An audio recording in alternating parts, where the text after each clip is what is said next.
Viewers and other audience. Now, the starting point is to appreciate that education is actually the nerve of any country. It is the main vein through which that country survives. So if we have a good education system and we have good graduates coming from out of the schools, then that will assure the progress and development of that country.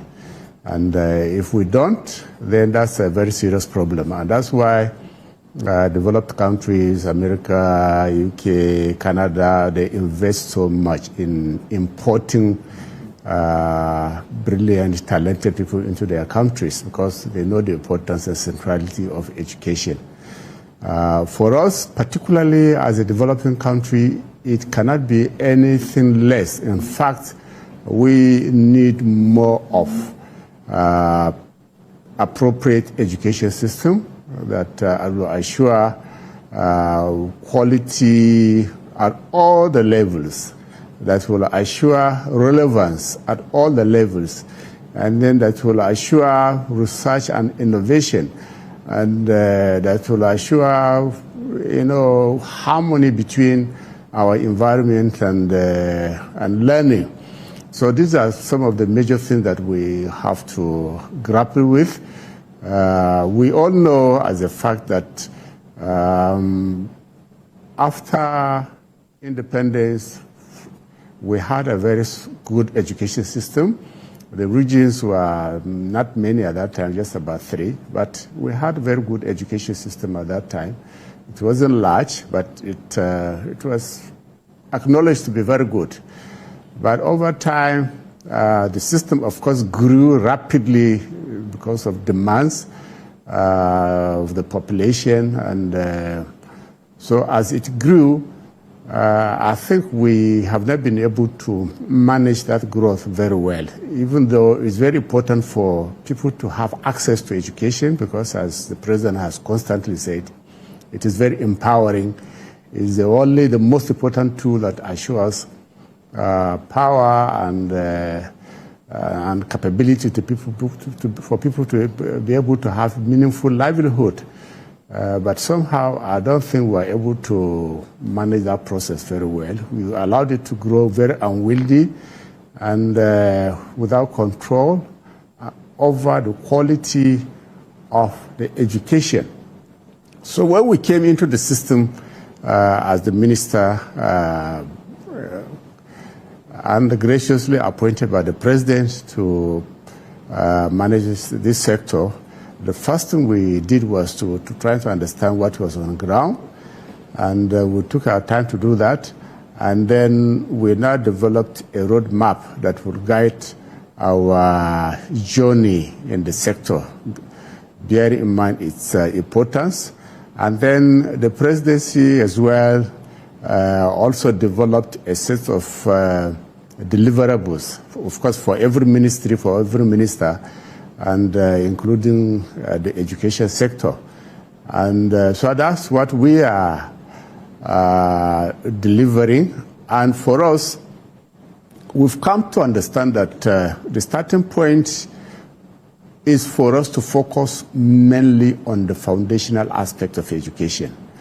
We have 3 levels in the education system: the primary up to the basic education system, the secondary school, and then the tertiary, which comprises polytechnics, universities, and colleges of education. And now, from my own experience, having been at the tertiary level for over 30 years, there's some level of control and direction at that level, even though we still have a lot to do there.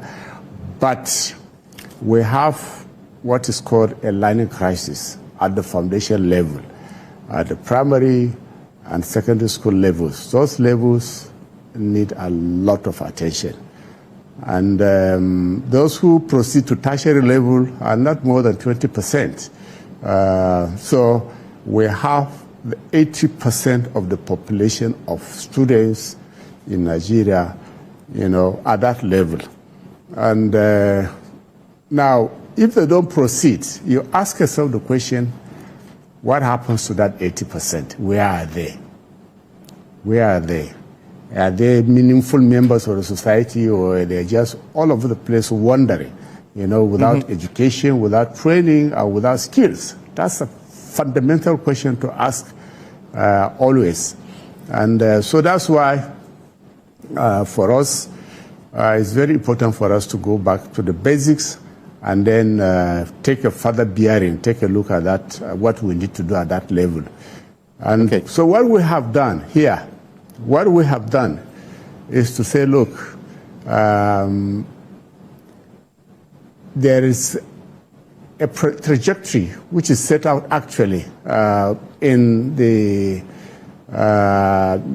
Education Minimum Standards Act of 1985, which is supposed to guide the development, progressive development of every child as he enters school from at the pre-tertiary, pre-primary level, right into primary, basic education, and then secondary school, and then the tertiary level. Well, unfortunately, that trajectory has not been followed. So what we are trying to do now is to see that we start from that foundation level. Of course, not everything can be done at that level. Yes, please. Minister, could I come in there, please? You said that when you arrived, necessarily you had to evaluate what you met, what the lie of the ground. And from some of the things you have also said, maybe I just wanted to be clear about it. Has it been your personal finding as an expert in the field of education that the quality of education in Nigeria has fallen? Because scholarship, we used to be proud of our scholarship. Even till date, there are, instances where Nigerian scholars excel, but at the foundational level that you were mentioning just now, this figure, very worrying figure, this UNESCO report figure of 20 million Nigerian kids that need to be in school, not being in school,